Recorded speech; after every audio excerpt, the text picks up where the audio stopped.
Hello दोस्तों, स्वागत है आपका बैंकिंग माइंडसेट के एक और नए वीडियो में। दोस्तों, आज की इस वीडियो में हम बात करेंगे एलआईसी के नए इंश्योरेंस प्लान जीवन लक्ष्य प्लान के बारे में 2025 के लेटेस्ट इन्फॉर्मेशन के साथ, जिसका टेबल नंबर है 733। कई लोग इस पॉलिसी को एलआईसी के कन्यादान पॉलिसी के नाम से भी जानते हैं। अगर बात करें इस प्लान के फीचर्स के बारे में, तो इस प्लान में खास बात यह कि इसमें अगर पॉलिसी धारक की डेथ हो जाती है तो भी इसमें आपको मैच्योरिटी का अमाउंट मिलता है और साथ ही इसमें एनुअल बेनिफिट भी मिलता है, जिससे कि फैमिली अपनी जरूरतों को पूरा कर सके या फिर अपने बच्चों के लिए उस अमाउंट को यूज कर सके। साथ ही इसमें एक बेनिफिट यह भी मिलता है, इसमें आपको 3 साल कम पॉलिसी के प्रीमियम को पे करना होगा। मतलब है कि जो आपने पॉलिसी टर्म सिलेक्ट किया है उससे 3 साल कम ही आपको पॉलिसी का प्रीमियम पे करना होगा। इसके अलावा इस प्लान को वो लोग भी ले सकते हैं जो अपने बच्चों के एजुकेशन के लिए फंड इकट्ठा करना चाहते हैं या जो लोग अपनी बेटी की शादी के लिए एक बड़ा फंड इकट्ठा करना चाहते हैं, तो यह प्लान उनके लिए बेस्ट है। तो चलिए इस प्लान को और भी आसानी से समझते हैं। सबसे पहले बात करते हैं एलिजिबिलिटी क्राइटेरिया की। बात करें मिनिमम एज की, तो वो 18 साल है। इस प्लान में मैक्सिमम एज 50 साल है, यानी कि 18 साल से 50 साल तक के व्यक्ति इस प्लान को ले सकते हैं। इसके बाद बात करें पॉलिसी टर्म की, तो वो 13 साल से लेकर 25 साल तक का दिया है, यानी कि 13 साल से 25 साल तक या उसके बीच का, जैसे 15 साल या 18 साल जो भी आप सिलेक्ट करना चाहते हैं वो आप सिलेक्ट कर सकते हैं। उसके बाद बात करें प्रीमियम पेइंग टर्म की, यानी कि इस प्लान में आपको कितने साल तक प्रीमियम पे करना होगा। तो इसमें आप जितने भी सालों के लिए पॉलिसी टर्म लेते हैं उससे 3 साल कम आपको प्रीमियम पे करना होगा। फॉर एग्जाम्पल, अगर आप 18 साल के पॉलिसी टर्म को सिलेक्ट करते हैं तो आपको सिर्फ 15 साल ही प्रीमियम पे करना होगा। लास्ट के 3 साल आपको प्रीमियम पे नहीं करना पड़ता। उसके बाद बात करें मिनिमम सम एश्योर्ड की, यानी आप इसमें कम से कम कितने रुपए तक का बीमा ले सकते हैं, तो वो है 2 लाख। इसका मतलब ये बिल्कुल भी नहीं है कि आपको 2 लाख रुपए पे करने पड़ेंगे, बल्कि इसके बेसिस पर आपकी पॉलिसी के बेनिफिट को कैलकुलेट किया जाता है। इसके बाद बात करें मैक्सिमम सम एश्योर्ड की, तो इसकी कोई लिमिट नहीं है। यह आपकी इनकम पर डिपेंड करता है कि एलआईसी आपको मैक्सिमम कितने सम एश्योर्ड की पॉलिसी देती है।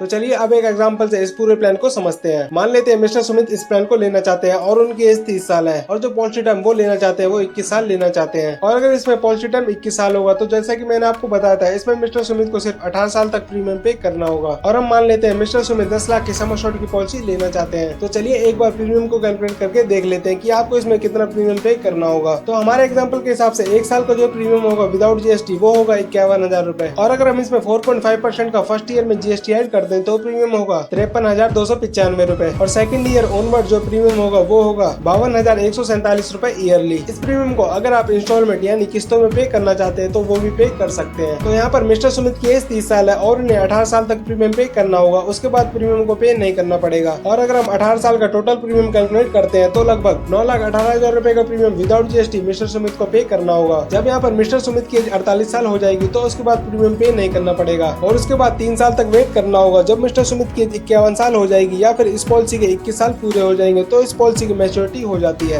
और मैच्योरिटी के टाइम पर बेसिक सम एश्योर्ड मिलता है, बोनस मिलता है और फाइनल एडिशन बोनस मिलता है। अगर हम बेसिक सम एश्योर्ड की बात करें तो बेसिक सम एश्योर्ड आपका गारंटेड होता है। हमारे एग्जांपल के हिसाब से जो हमारा बेसिक सम एश्योर्ड है वो 10 लाख रुपए है। इसके साथ ही हमें इसमें बोनस भी मिलता है। जो बोनस है वो आपकी पॉलिसी में हर साल एलआईसी की तरफ से ऐड कर दिया जाता है, जो कि गारंटेड नहीं होता, ये कम या ज्यादा हो सकता है। एलआईसी अपने प्रॉफिट का कुछ पार्ट एज ए बोनस आपकी पॉलिसी में हर साल ऐड करती है। जब पॉलिसी मैच्योर हो जाती है तो आपको भी बोनस ऐड करके दे दिया जाता है। तो ये जो बोनस है वो गारंटेड नहीं है, तो हम एलआईसी के पास्ट परफॉर्मेंस के हिसाब से कैलकुलेट करते हैं। एलआईसी ने पिछले कुछ सालों में जो बोनस दिया है वो 47 रुपए दिया है 1,000 रुपए के सम एश्योर्ड पर। तो जो हमारा सम एश्योर्ड है वो 10 लाख रुपए है, तो इसके हिसाब से हमारा जो 1 साल का बोनस होगा वो होगा 47,000 रुपए। हमें 21 सालों का बोनस कैलकुलेट करना है, तो 21 सालों का टोटल बोनस 9,87,000 रुपए हो जाता है। इसके साथ ही इसमें आपको पॉलिसी की मैच्योरिटी पर फाइनल एडिशन बोनस भी मिलता है, जो की हम मान लेते हैं 2 लाख रुपए मिलेगा। अगर हम बात करें टोटल मैच्योरिटी अमाउंट की तो वो 21,87,000 रुपए हो जाता है। तो ये एग्जाम्पल था अगर पॉलिसी के दौरान पॉलिसी होल्डर के साथ किसी भी तरह की दुर्घटना नहीं होती है। तो चलिए अब एक एग्जांपल से समझते हैं कि अगर पॉलिसी पीरियड के टाइम पर पॉलिसी होल्डर के साथ किसी भी तरह की दुर्घटना हो जाती है तो उस केस में नॉमिनी को क्या क्या डेथ बेनिफिट मिलेंगे। तो हम मान लेते हैं पॉलिसी लेने के 4 साल बाद ही पॉलिसी धारक के साथ किसी भी तरह की दुर्घटना यानी डेथ हो जाती है, तो उनकी डेथ होने के बाद नॉमिनी को डेथ बेनिफिट मिलता है। डेथ बेनिफिट के रूप में नॉमिनी को एनुअल इनकम बेनिफिट मिलते हैं और साथ में मैच्योरिटी बेनिफिट भी मिलता है। तो हमारे एग्जाम्पल के हिसाब से पॉलिसी धारक की डेथ 4 साल बाद हुई है। अगर हम पॉलिसी टाइम को देखें तो इसमें 17 साल बाकी रह जाते हैं। तो ये जो 17 साल है, इन 17 सालों तक नॉमिनी को हर साल एनुअल इनकम बेनिफिट मिलेगा, जो कि बेसिक सम एश्योर्ड का 10% होता है, मतलब हर साल 1 लाख रुपए। हमारे एग्जांपल में सम एश्योर्ड 10 लाख रुपए है, जिसका 10% 1 लाख रुपए हो जाता है। तो इस हिसाब से पॉलिसी होल्डर की डेथ होने के बाद नॉमिनी को हर साल 1 लाख रुपए मिलेंगे और ये 1 लाख रुपए तब तक मिलेंगे जब तक पॉलिसी मैच्योर नहीं होती, यानी कि हमारे एग्जांपल के हिसाब से 17 साल तक 1 लाख रुपए मिलेंगे। उसके बाद जब ये पॉलिसी मैच्योर हो जाती है तो उसमें मैच्योरिटी का बेनिफिट भी मिलता है। मैच्योरिटी पर नॉमिनी को बेसिक सम एश्योर्ड का 110% अमाउंट मिलता है और साथ ही बोनस भी मिलता है और फाइनल एडिशन बोनस भी मिलता है। तो हमारे एग्जांपल के हिसाब से basic basic sum assured 10 lakh रुपए है, जिसका 110% 11 लाख रुपए हो जाता है। साथ ही जो हमने बोनस कैलकुलेट किया था वो इसमें ऐड कर देते हैं, जो कि 9,87,000 रुपए है। और साथ ही फाइनल एडिशन बोनस 2 लाख रुपए इसमें मिल जाता है। तो यहाँ पर टोटल कैलकुलेशन के बाद total maturity amount death case में मिलता है तो वो 22,87,000 रुपए मिल जाता है। तो ये था एग्जाम्पल अगर पॉलिसी होल्डर के साथ किसी भी तरह की दुर्घटना हो जाती है। आई होप आप इस प्लान के सारे बेनिफिट को आसानी से समझ पाए होंगे। दोस्तों आई होप आप जीवन लक्ष्य प्लान को आसानी से समझ पाए होंगे। अगर आपका कोई डाउट या सवाल है तो आप कमेंट सेक्शन में पूछ सकते हैं, आपको उसका जवाब मिल जाएगा। और अगर ये वीडियो आपके लिए इन्फॉर्मेटिव है तो वीडियो को जरूर लाइक करें। अगर आप हमारे चैनल पर नए हैं तो ऐसी इन्फॉर्मेटिव वीडियो के लिए हमारे चैनल बैंकिंग माइंडसेट को जरूर सब्सक्राइब करें। तो चलिए मिलते हैं किसी नेक्स्ट वीडियो में।